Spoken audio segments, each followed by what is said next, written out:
अरविंद केजरीवाल को लोकसभा चुनाव 2024 के मद्देनजर रखते हुए बेल मिल सकती है। ये बात हम नहीं, सुप्रीम कोर्ट ने कही है।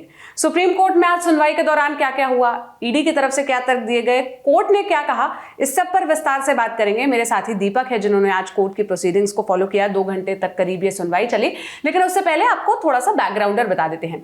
सुप्रीम कोर्ट में इस मामले की सुनवाई कर रहे हैं जस्टिस दीपांकर दत्ता और जस्टिस संजीव खन्ना।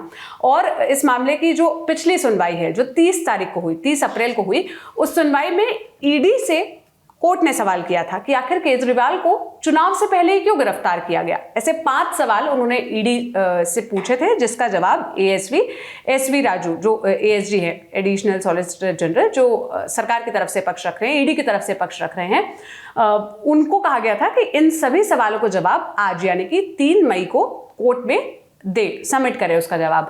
तो आज उसी मामले की सुनवाई चल रही थी। करीब 2-2.5 घंटे तक ये सुनवाई चली और जैसा मैंने आपको बताया कि जस्टिस संजीव खन्ना और जस्टिस दीपांकर दत्ता इस मामले की सुनवाई कर रहे थे। जिस कमेंट ने दीपक सबसे ज्यादा ध्यान खींचा वो यही कमेंट था कि लोकसभा चुनाव 2024 के मद्देनजर हम केजरीवाल को बेल देने के बारे में विचार कर सकते हैं। इससे पहले कोर्ट ने जब 30 तारीख को सुनवाई हुई थी, उसमें ईडी को फटकारते हुए, सख्त शब्दों में सवाल करते हुए कहा था कि आपने चुनाव से पहले ही केजरीवाल को क्यों गिरफ्तार किया।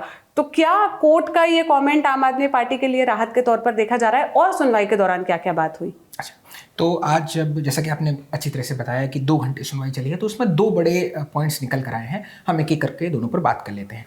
पहला सुनने निकल कर आया, बिल्कुल ठीक बात है कि आम आदमी पार्टी थोड़ी सी लॉ की जो उम्मीद की जो लॉ है बहुत मध्यम है, पर वो दिख रही है क्योंकि कोर्ट ने कहा हम कमेंट नहीं करें। एग्जैक्ट लाइन ये है, we are not commenting it, we may grant it और we may not grant it. लेकिन हम इस बारे में सोच सकते हैं कि चुनावों के मद्देनजर हम उनको बेल देने के बारे में, इंटरिम बेल, अंतरिम जमानत जो है, हम अरविंद केजरीवाल को इस मामले में देने के बारे में सोच सकते हैं। मतलब अब दे भी सकते हैं और नहीं भी दे सकते हैं, ये भी विचार करने वाला। और ये तय होगा 7 मई को, ट्यूसडे को, जब बेंच बैठेगी। मंगलवार, क्योंकि आज तो शुक्रवार है। शुक्रवार है, सैटरडे संडे कोर्ट बंद रहेगी और मंडे उन्होंने ट्यूसडे की इसको लिस्टिकल में दिया है कि ट्यूसडे को डिसाइड होगा कि साहब अरविंद केजरीवाल को बेल मिलेगी या नहीं मिलेगी। एक तो ये बड़ा की पॉइंट आया है।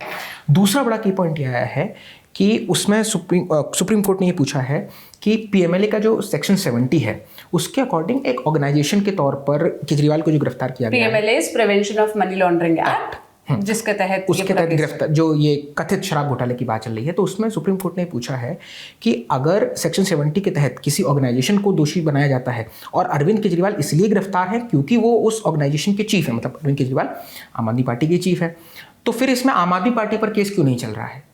अगर एक संगठन की बात है और आप संगठन के मुखिया को जेल में बंद कर रहे हैं, तो संगठन के ऊपर केस क्यों नहीं चल रहा है? अभी तक वो संगठन क्यों जांच के दायरे में नहीं आया है? तो उस पर जो अभिषेक मनु सिंघवी हैं, जो केजरीवाल के पक्ष के लॉयर हैं, उन्होंने ये कहा कि नहीं, इसमें संगठन ऑर्गेनाइजेशन के तौर पर आता है और पार्टी एक अलग प्रक्रिया है, उसमें लीगल सैंक्शन होते हैं, आप किसी भी कंपनी में जाएं, उस तरह के लीगल तर्क चले। जबकि जो उधर के लॉयर हैं सरकार की तरफ से, एसवी राजू, उन्होंने कहा कि हाँ आप बात सही कर रहे हैं, लेकिन इसमें अभी कुछ और तकनीकी पक्ष हैं, साइने वगैरह, उन्होंने बात करी। दूसरी बात, मतलब अभिषेक मनु सिंघवी ये बात नहीं चाह रहे हैं कि इसमें आम आदमी पार्टी को whole as a organisation party बनाया जाए, और एसवी राजू का कहना था कोर्ट के इस कमेंट पे कि हाँ आपकी बात तो सही है, तर्क सही है, मतलब हम टेक्निकल चीजों में लगे लेकिन आप सही कह रहे हैं। एग्जैक्टली, हाँ, तो उन्होंने ये कहा। दूसरी बात इसमें यह आई कि जो प्रिवेंशन ऑफ करप्शन है, उसके अकॉर्डिंग सीबीआई ने अभी तक प्रोसिक्यूट नहीं किया अरविंद केजरीवाल को। तो कोर्ट ने पूछा कि सीबीआई ने तो अभी तक इंक्वायरी भी शुरू नहीं करी है, और बार बार जब आप देखते होंगे, आपने बहुत अच्छी तरह से केस को फॉलो किया है, अभिषेक मनु सिंघवी बार बार ये बात कहते हैं कि जितनी भी जो मेरे मुवक्किल के खिलाफ जितने भी जो सबूत हैं, वो सब जुलाई 2023 के हैं। तो अगर जुलाई 2023 के सबूत हैं, तो अब उन पर कार्रवाई हो रही है, चुनाव से पहले ही हो रही है। जो 30 अप्रैल की सुनवाई में भी पूछा गया था कि साहब ये क्यों हो रहा है, कि आप इसको इलेक्शन से पहले ही क्यों गिरफ्तार कर रहे हैं, क्या इसमें कोई पॉलिटिकल मोटिव, इस तरह की बात है। तो कुल मिलाकर के सारी निगाहें अब 7 मई को होंगी, और उससे पहले हाईकोर्ट ने भी ये उनकी गिरफ्तारी को अवैध नहीं बताया था। कई सारे उन्होंने 9-8 समन जो है रिजेक्ट की, वो नहीं गए उनकी सुनवाई के लिए। तो इस पूरे प्रोसीडिंग के बाद से अब 2 चीज़ें बहुत साफ हैं। एक ये कि उनको बेल मिलने की जो अब तक ये चल रहा था कि बिल्कुल ही आउट ऑफ ऑप्शन है, वो आउट ऑफ ऑप्शन नहीं बचा है, वो 4 विकल्पों में से एक विकल्प अभी भी है। हाँ, क्योंकि वो जो निचली अदालतें हैं उससे केजरीवाल को काफ़ी झटका मिला। हाईकोर्ट ने भी ये कहा कि नहीं, केजरीवाल की गिरफ्तारी अवैध नहीं है। जब हाईकोर्ट ने ये कह दिया, उसके बाद आम आदमी पार्टी और अरविंद केजरीवाल सुप्रीम कोर्ट पहुंचे, जिस मामले की सुनवाई अभी चल रही है।